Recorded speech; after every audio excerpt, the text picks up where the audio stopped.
Hello, once again. Welcome back to Billy Ho Sports. Today we're going to break off from the Derby Trail to do some fillies and mares. We got Saturday a couple of different tracks, two different great filly and mare races. Oaklawn Park, arguably the best female dirt horse we've had in more than a decade running in the Grade 1 Apple Blossom. We all know that's Torpedo Anna. We're going to take a look at that race. Then over at Keeneland, a big race on the turf for fillies and mares, the Grade 1 Jenny Wiley. That is going to be a really great race. Plus, I'm looking to give away some more vintage Kentucky Derby glasses. So everyone that comments on this video and give me like some good bets, picks, whatever. Your pick to win the Jenny Wiley. I mean, you could tell me Torpedo Anna's going to win the Apple Blossom, but you're not winning the Derby glass. What I'm going to do is I'm going to take all the comments, put them in the wheel, spin it a couple times, and give away two Derby glasses to the commenters. So get those comments in there, and just tell me like your best bet or pick to win or anything good for me. Thanks. Must be a subscriber. Subscribing is free, easy to do. Just click that subscribe button and you're on your way. And take a second to click that like while you're at it. And let's get into some past performances. We're going to look at the Apple Blossom first. All right, so we got race number 11, mile and 16th on the dirt, Oaklawn Racetrack. You know, that thing has been on fire lately with the speed bias. So how do we bet this race? Not many locks in racing, but Torpediana is about as close as you're going to get. So do you want to try to beat her? I'm not going to. I think she's just had a just off the layoff in that the last race she ran, and we'll discuss that here in a few minutes. But I'm going to try to key her on top, and then maybe hedge with a key box, so that way if she does happen to lose, you know she's still going to be in the top two or three, whether you do an exacta key box or a track key box. I mean, she's not going to be any worse than second, I couldn't imagine, unless God forbid we won't even bring that iBug up.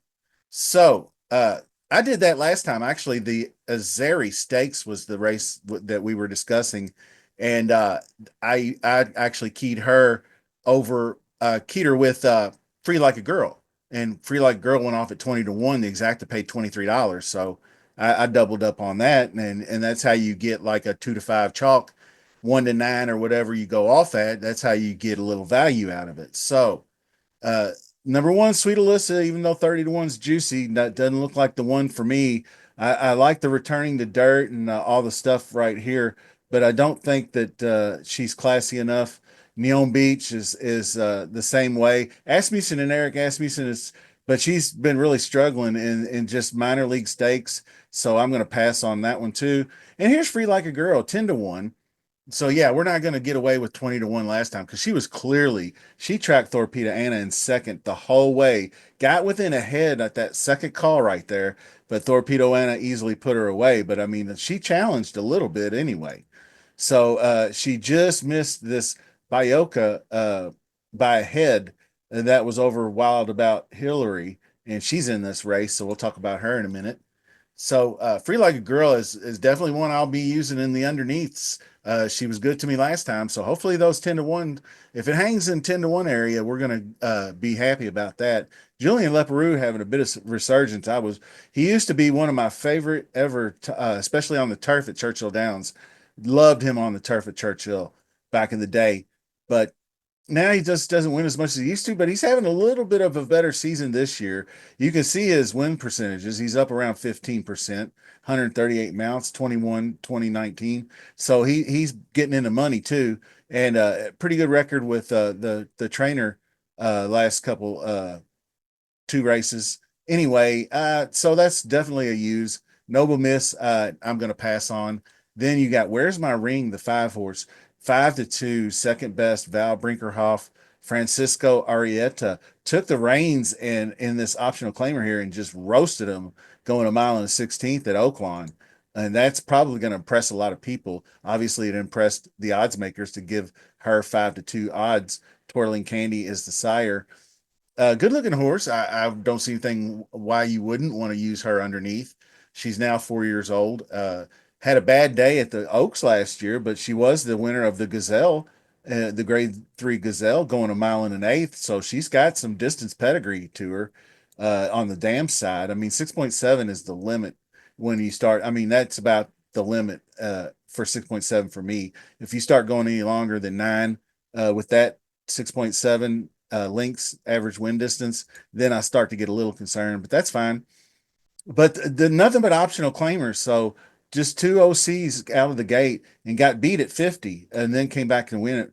But she probably just needed one. That was only 6 furlongs. So just kind of blew it out a little bit, warmed her up. And then once she stretched her legs, she got it done. No problem. So she's a use. And here's Torpedo Anna. And what can I tell you about Torpedo Anna that you don't already know? Kentucky Oaks winner, female horse of the year, 3 year old, all the accolades, Breeders' Cup champion, went up against the boys, almost won.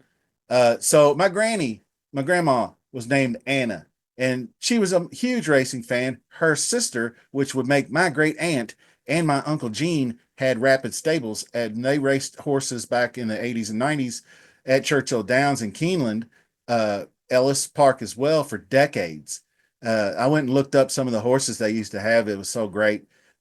Jeannie was Aunt Jeannie was her name, and she had Dream of Jeannie and all kinds of genies and jeans, and because there were Jean and Jeannie, so it was kind of they were the cutest couple you ever saw, married for 50 years plus, still held hands, riding in the car together, all that kind of stuff.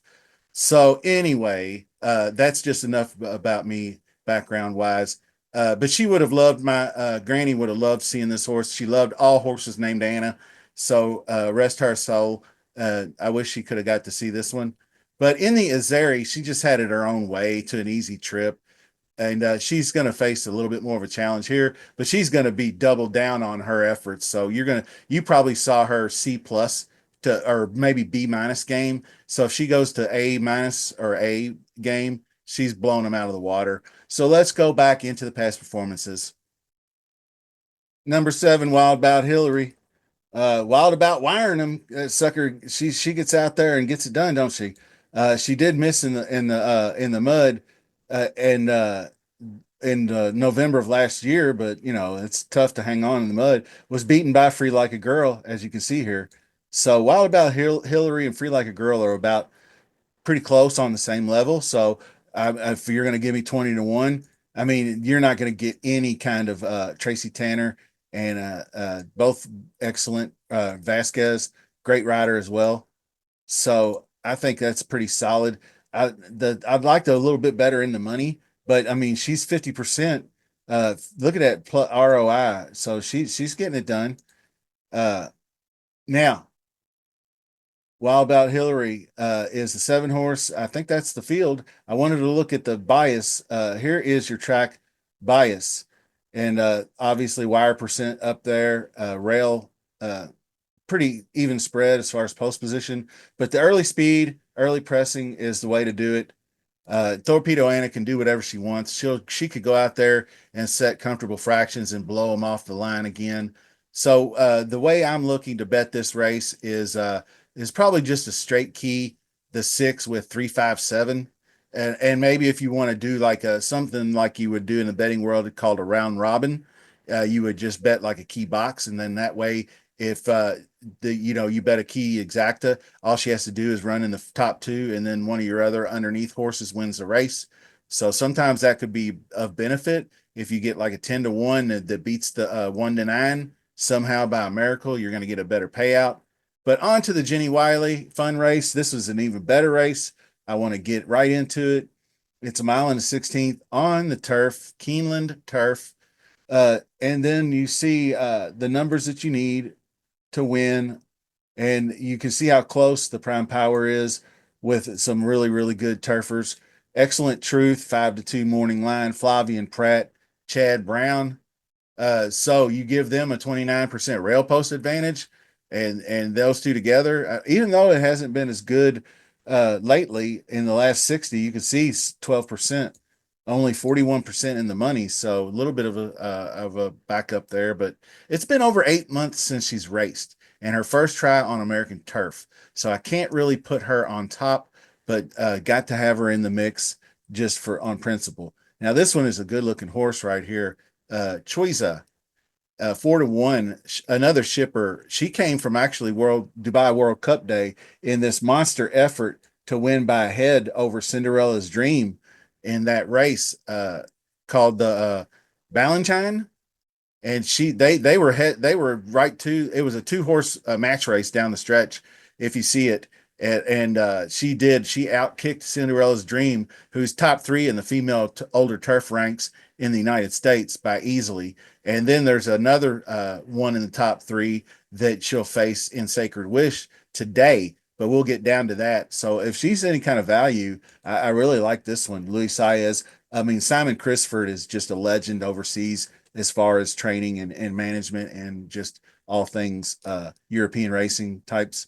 You can see she's been all over Great Britain, all over Newmarket. I mean, just Sandown anywhere. She didn't like Sandown. I don't like Sandown either. That's a funky track. That's the I guess Kentucky Downs got the idea of a shitty racetrack or whatever. Anyway, Poolside was Slim is a cute one. I like her. 20-1, another possible value play. Last one in the Honey Fox, solid third, but the grade two win at Keeneland down here, right here in the Valley View was solid as well as she stalked the pace and then closed hard coming home and beat some pretty good horses. But she is a mid-level. I mean, she's running plenty of grade two. I mean, she's got plenty of experience. That's for sure. But really, most of her real success came in just the minor league stakes. So she is by Churchill and does have all day type of stamina. But maybe she did show better. She showed some of her best speed since that win at Keeneland. So maybe she's ready to be up for the task because that E2 pace is what I'm going to be looking for here with my picks. So Poolside was Slim in the mix as well with Jose taking over and George Arnold. George Arnold really needing one here, I think. Gonna pass on the four. Then you got Be Your Best, five, Safi, Joseph, and Irad. I mean, what can you say about this one? I mean, she won the grade two Pegasus World Cup Filly Mare Turf on the big day at Gulfstream last month, and she held off Sacred Wish by a neck.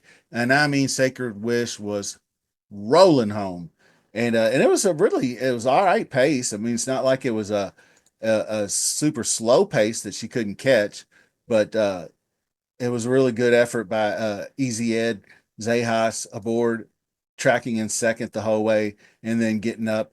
And that made three in a row, actually, dating back to last November in Stakes Company, grade three, grade three, grade two. I mean, that's tough enough.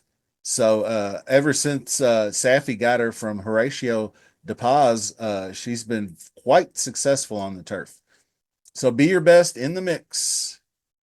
And this one I thought about too, Jahara, the Godolphin, Roger Varian, and Joel. But I don't know. It just some of these races down here didn't really suit me. Mostly sprints, 6, 6, 7, 7. Did go a mile here, 7, 7. Then went to 7 on the all weather. So I just no thanks. I gotta take a stand somewhere. Kehoe Beach. Uh, Also one that I'll have interest in. 7-2, Wesley Ward, Frankie D, Frankie Dettori. I haven't looked up his stats over the last maybe few weeks, but he's been really slumping lately. I mean, you can see jockey on turf, 8% on 84 starts, 16% early speed. You know, this is just no good. That's not Frankie Dettori. He doesn't, maybe he just had all that success last year and it's just kind of come down to him. But he rode this horse to two straight victories, and she's got three straight going all the way back to Kentucky Downs meet. So funky Kentucky Downs, she gets down on too. But really, just the Miss Revere was her first um, big grade two event.